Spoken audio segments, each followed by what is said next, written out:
Hello everyone, welcome back to my channel. I hope you all are doing good today. So if you are seeing me for the first time, hi, my name is Julie and I'm a professional makeup artist and influencer, and I make videos related to, of course, makeup, skincare, hair care, beauty, fitness and lifestyle. So in today's video, I'm going to share with you all the tips, tricks and hacks that I have learned over the years related to hair care. So without wasting much time, let's get started. So let's talk about my hair texture first of all. So if I talk about my hair texture, so मेरी skin के बारे में मैंने आपको अपनी previous video में share किया था that my skin used to be quite oily, but with the passage of time and age, it has now become quite normal. Similarly, my hair used to be quite oily in my teenagers time. Now it has actually come back to normal. Scalp is a little थोड़ा सा oily रहता है मेरा, और ends जो है मेरे वो थोड़े से ड्राई रहते हैं. So if I talk about my hair texture, it is actually oily and wavy. तो अब बात कर लेते हैं कि मैंने कौन कौन से हेयर ट्रीटमेंट्स वगैरह कराए हैं अपने हेयर पे.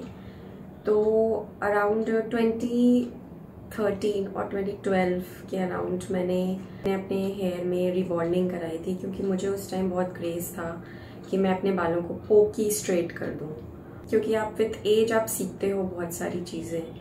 तो मैंने उस टाइम पे रिबॉन्डिंग करा दी and it just spoiled my hair to hell. और उसके बाद ऐसा हुआ कि my hair strand started breaking. मुझे हेयर लॉस, हेयर थिनिंग की प्रॉब्लम भी हो गई. तो जब विद इन 1 or 2 ईयर मैंने ये नोटिस किया कि मेरे हेयर काफ़ी वीक हो गए हैं, तो मैंने straight away got back to herbal, और मैं हर्बल रेमेडीज़ स्टार्ट कर दिया मैंने हेयर को, और मैंने अपना टेक्सचर काफ़ी हद तक इंक्रीज़ कर लिया था अराउंड 2015. तो मतलब मैंने 2013 के अराउंड, 2012 और 2013 के अराउंड मैंने रिबॉन्डिंग कराई और मैंने अपने बालों को पूरा डिस्ट्रॉय कर दिया. उसके बाद I got back to herbal treatments and home remedies, और उसके बाद अराउंड 2015 तक मेरे हेयर टेक्सचर काफ़ी इम्प्रूव हो गए थे. उसी तरह आफ्टर 2015 अगेन मुझे थोड़ा सा कि अब मुझे हेयर कलर कराना है अपने बालों में. तो आई स्टार्टेड हेयर कलरिंग. तो मैंने हर तरीके के कलर्स अपने बालों में इस्तेमाल किए. लाइक मैंने कभी बर्गंडी कराया, कभी मैं पूरी तरह ब्लॉन्ड हो गई, कभी मैंने ब्राउन कराया. सो बालों का जो टेक्सचर था वो धीरे धीरे क्या हुआ कि वो डैमेज होने लगा और फ्रिजी और ड्राई हो गया. अराउंड लास्ट ईयर तक भी मेरा हेयर कलर था, but last 1 year I again noticed कि my hair is getting very damaged, dry, frizzy. So I again got back to herbal treatments and home remedies. और अभी मेरे बालों का टेक्सचर ये है, और अभी मेरे बाल फिर से काफ़ी हेयर इम्प्रूव्ड हो गए हैं, और मेरा स्कैल्प काफ़ी हेल्दी हो गया है, और मेरे हेयर में वो शाइन और वो टेक्सचर, स्मूथ टेक्सचर वापस आ गया है. आप सब देख सकते हो. With experience and with age you learn so many things. तो उसी तरह मैंने भी सीखा कि अपने हेयर के साथ हम बहुत ज़्यादा गलत कर देते हैं. बाहर जाकर हम सैलून ट्रीटमेंट्स लेते हैं, कभी केराटिन करा देते हैं, कभी हेयर कलर करा देते हैं, कभी रिबॉन्डिंग करा देते हैं, कभी स्मूथनिंग करा देते हैं. तो वो सब हमारे हेयर के टेक्सचर को बिल्कुल डिस्ट्रॉय कर देता है, बिल्कुल ख़राब कर देता है.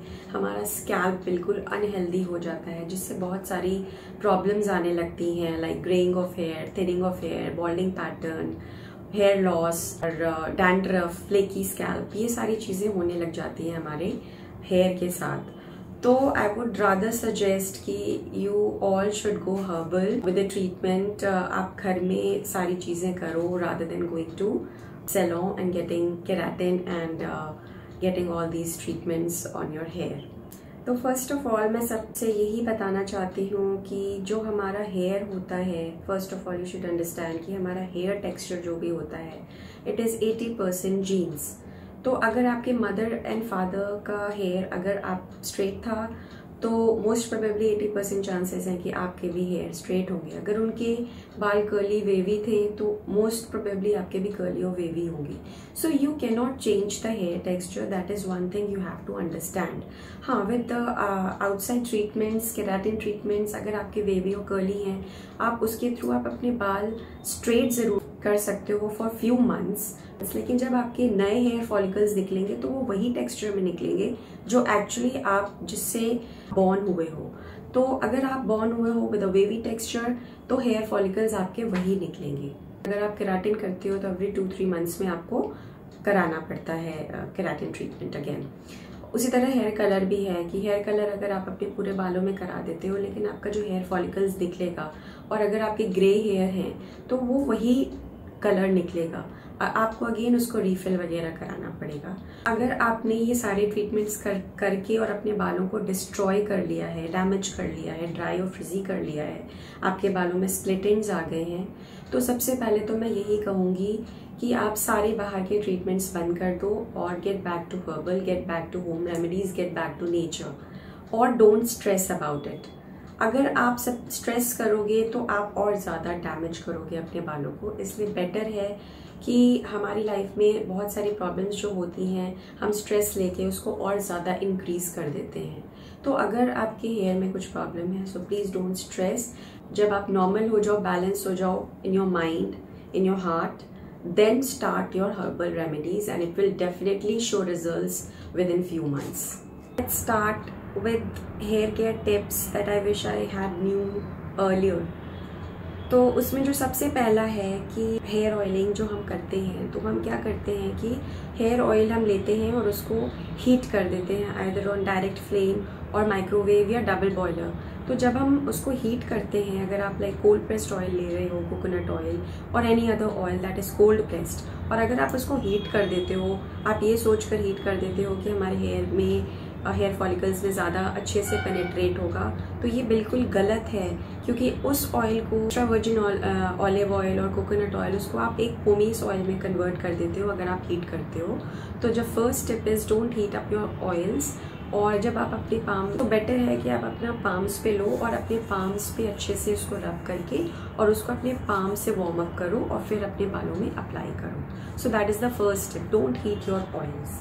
सेकेंड टिप वुड बी, जब हम हेयर वॉश करके आते हैं सो व्हाट हैपन्स कि हम बालों को बहुत ही थिक टॉवल से रैप कर लेते हैं और उसको करीब 15-20 मिनट्स ऐसे ही छोड़ देते हैं। तो उससे क्या होता है कि हमारा जो हेयर लाइन है because of the thick towel उसमें वेट होता है और वो क्या करता है हमारे बालों को पीछे की तरफ खींचता है, जिससे क्या होता है कि हमारी हेयर लाइन, फ्रंट की हेयर लाइन रिसीड करने लगती है।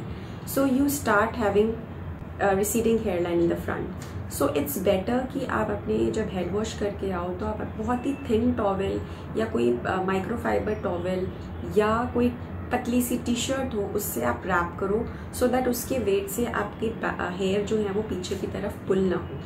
So that is my second tip. Now coming to the third point is always brush your hair before shampooing.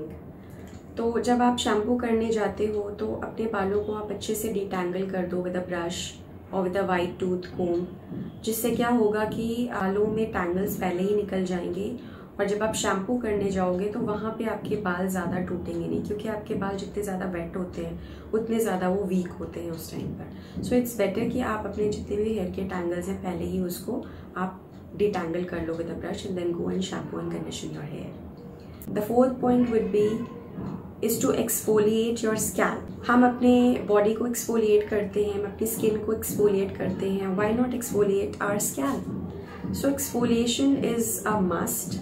आप उसको विद अ एक्सफोलिएटिंग शैम्पू से एक्सफोलिएट कर सकते हो और विद एक्सफोलिएटिंग ब्रश आते हैं। So this is the exfoliating brush और इससे आपको अपने स्कैल्प को अच्छे से, जब आप शैम्पू करने जाते हो तो आपको इससे अच्छे से एक्सफोलिएट करना चाहिए अपने स्कैल्प को, सो दैट जो भी आपके स्कैल्प में ऑयल्स हैं और डर्ट है, गंक है, अगर डैंड्रफ वगैरह है, फ्लेकी स्कैल्प है, तो वो सब इस ब्रश से एक्सफोलिएट हो जाता है। अगर आपके पास ये ब्रश नहीं है तो you can always buy a exfoliating shampoo to exfoliate your scalp. So now coming back to the next point is that I have learned over the years is that don't tie your hair very tightly. हम क्या करते हैं, हम house hold chores कर रहे होते हैं तो क्या करते हैं, अपने बालों को बहुत ज़्यादा टाइटली पुल करके और उसको बांध लेते हैं सो दैट हमें डिस्टर्बेंस ना हो। बट डोंट डू दिस, इससे भी आपकी हेयर लाइन रिसीड करने लगती है और जितना ज़्यादा आप अपने बालों को टग इन और पुल इन करते हो उतने ज़्यादा आपके हेयर लॉस भी होते हैं, हेयर थिनिंग भी होती है और हेयर लाइन भी रिसीड होती है। So better tie it very loosely, let it breathe. Better है आप कोई क्लॉथ या सैटिन स्क्रंचीज लो जिससे आप अपने बालों को बहुत ही लाइटली होल्ड करके रखो। और अगर आप कोई काम कर रहे हो, otherwise let it breathe, let it open. ज़्यादा उसको टाई और पुल करके मत रखो, बेटर ये रहेगा आपके हेयर के लिए। So the next thing that I have learned over the years, पहले मैं क्या करती थी कि शैम्पू वगैरह करती थी तो मेरे क्योंकि हेयर बहुत ड्राई और फ्रिजी हो गए थे बिकॉज ऑफ कलरिंग। सो मैं क्या करती थी, पूरे बालों पे स्ट्रेटन कर देती थी अपने बालों को, सो दैट वो थोड़ा सा स्मूथ टेक्सचर हो जाता है हेयर का, ब्लो ड्राई कर देती थी। तो अब आई हैव लर्न कि हीट ट्रीटमेंट्स अपने हेयर को मत दो, उससे क्या होता है कि आपके हेयर डैमेज होने लगते हैं और ड्राई और फ्रिजी भी होने लगते हैं। इस टाइप का अगर आपको ओकेजनली करना ही है कोई हीट ट्रीटमेंट्स, तो आप इस टाइप का हीट प्रोटेक्टेंट स्प्रे ज़रूर अपने हेयर में स्प्रे करो, सो दैट जब आप कोई भी hair heat styling tool use कर रहे हैं अपने हेयर में, सो वो आपके बालों को बहुत ज़्यादा डैमेज ना करे। So use a hair protectant spray. और जब आप शैम्पू करके बाहर आते हो, ब्लो ड्राई करके उसको ड्राई मत करो, बेटर है आप उसको एयर ड्राई करो। थोड़ा सा आप बाहर खड़े हो जाओ अपनी बालकनी में या टेरेस है तो टेरेस पे, थोड़ा सा उस पर सनशाइन लगने दो, अपने आप बहुत विद इन 5 मिनट्स वो अच्छे से वो ड्राई हो जाता है। So let it air dry और don't use so much of heating tools on your hair. So the next point that I've learned is your hair is actually protein. जो आपके हेयर हैं वो actually it's all protein, keratin जिसको बोलते हैं। तो आप जितना ज़्यादा अपनी डाइट में प्रोटीन इनटेक करोगे उतना ज़्यादा आपके हेयर और नेल के लिए अच्छा है। वो प्रोटीन शेक्स ले सकते हो, ब्रोकली ले सकते हो, बेरीज ले सकते हो, स्ट्रॉबेरीज ले सकते हो। बहुत सारी प्रोटीन रिच डाइट होती हैं like green leafy vegetables, beetroot, avocado is also rich in protein. तो ये सारी चीज़ें आप ले सकते हो अपने डाइट में, so that you can increase the protein intake in your diet. और अगर आप ये सब नहीं कर सकते हो तो आप थोड़ा प्रोटीन पाउडर के थ्रू, लाइक मैं जिम जाती हूँ तो मैं प्रोटीन पाउडर ज़रूर लेती हूँ, so it is good for my hair and nails. So increase the intake of your protein so that it's good for your hair and nail. So it's actually well said that you are what you eat. So अगर आप अपना diet और ध्यान रखोगे so you will become how you take. सो इसीलिए अपनी diet पे आप विशेष ध्यान रखो कि आप क्या खा रहे हो, कितना पोर्शंस खा रहे हो, वो सारी चीज़ों का अगर आप ध्यान रखोगे तो डेफिनेटली वो आपके स्किन पे, हेयर पे, नेल पे शो करेगा। मुझे ये भी एक बहुत बड़ी चीज़ मिली जानने को, क्योंकि हम अपने हेयर को बार बार धोते हैं या बिल्कुल ही नहीं धोते हैं। कुछ लोग तो 15 डेज में बालों को एक बार धोते हैं, वो भी बहुत गलत है। और कुछ लोग बहुत फ्रीक्वेंटली अपने हेयर को धो देते हैं, वॉश कर देते हैं लाइक एवरी ऑल्टरनेट डेज, वो भी गलत है। सो अब मैंने क्या किया है, मैं अपने बालों को वीक में सिर्फ 2 बार ही धोती हूँ और उससे क्या होता है कि काफ़ी हद तक ड्राइनेस बालों में अब मेरे ख़त्म हो गई है और अब वो इतने डैमेज नहीं होते, क्योंकि जितना ज़्यादा आप शैम्पू करोगे उतना ज़्यादा आप बालों को ड्राई बनाते हो। सो इट्स बेटर कि आप वीक में 2 बार धो। That is another tip that I have learned over the years. So अब बात कर लेते हैं कुछ हेयर टूल्स की। आपको एक तो वेट बालों में यूज़ नहीं करना है, और जब आपके बाल थोड़े से ड्राई हो जाएं तो आप इस टाइप की वाइट टूथ कोम्ब यूज़ कर सकते हैं। इस टाइप की एक ये भी वाइट टूथ कोम्ब है, तो इस टाइप की वाइट टूथ कोम्ब मैं यूज़ करती हूँ जब मैं अपने बालों को डिटैंगल करती हूँ।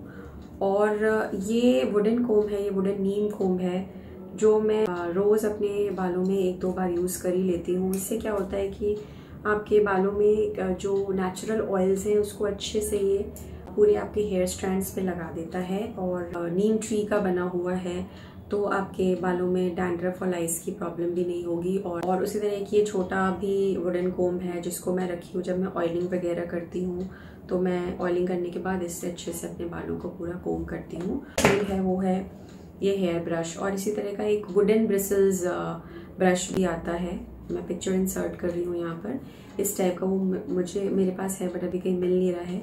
सो इस टाइप का एक ब्रश आता है। ये एक्चुअली इसमें एयर पास होने की जगह होती है, आप देखोगे यहाँ पर। आपके बालों को अच्छे से मसाज करता है और जो आपके नेचुरल ऑयल्स निकलते हैं उसको ये अच्छे हेयर स्ट्रैंड्स तक पहुँचा देता है। सो बेसिकली ये ब्रश आपके पास ज़रूर होना चाहिए, और अगर प्रेफर करो आप वुडन ब्रिसल्स वाले hair brushes low. Another important step is cleaning your hair tools। तो जो भी आपके कोम्स, वाइट टूथ कोम है या कोम्स वगैरह हैं, उसको आप definitely once in a week ज़रूर उसको क्लीन करो। आपके जो टूथ ब्रश आते हैं लिक्विड वॉश डाल करके और उसको अच्छे से स्क्रब करके आप अपने कोम्स को साफ कर सकते हो। So these were the tips, tricks and hacks that I have learned over the years and I've learned it the hard way. I hope आप सबको मेरा ये हेयर केयर टिप्स और ट्रिक्स अच्छा लगा होगा। So now it's a wrap up from my side. I hope you like this video। और जो भी necessary tips and tricks and hacks और आपको कुछ ना कुछ इस वीडियो से ज़रूर सीखने को मिला होगा। अगर आपको कुछ ना कुछ सीखने को मिला है और अगर आपको मेरे वीडियोस देखकर अच्छा लगता है तो please like my video. Also comment on my video if you want to ask me anything. So subscribe to my channel if you like the vibe here. So it's a wrap up. So bye bye, take care, love you all.